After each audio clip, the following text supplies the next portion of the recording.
In this tutorial, I'm going to show you my favorite way to bind off double knitting. There are a lot of ways to bind off double knitting.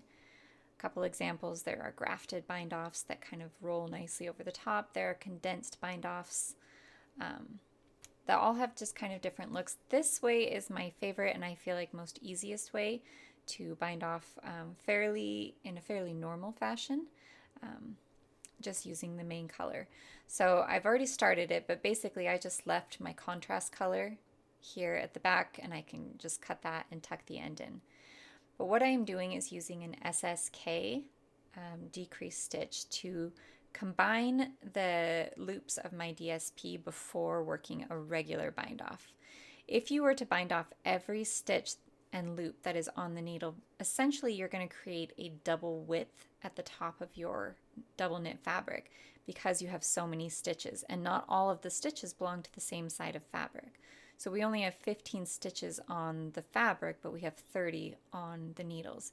So a standard bind off will essentially give you a double width of your fabric and it will really stretch out the end.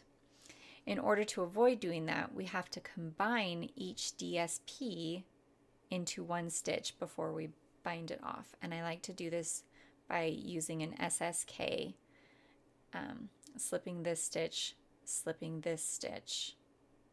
and knitting these two together. And then in a standard bind off, you would reach over here and grab this second stitch on your right needle and pull it over the top. So in one step, it reduces your DSP to one stitch, and then you can use your standard bind off to just lift that over. Still has good stretch on it. It doesn't have bulk and it's one color, so it kind of neatly finishes off.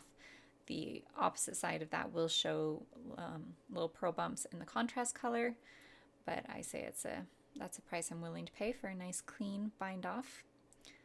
Using the SSK stitch, again you slip to combine each DSP, knit those two together, and then bind off your resulting single loop. And that is how to do a bind off in double knitting.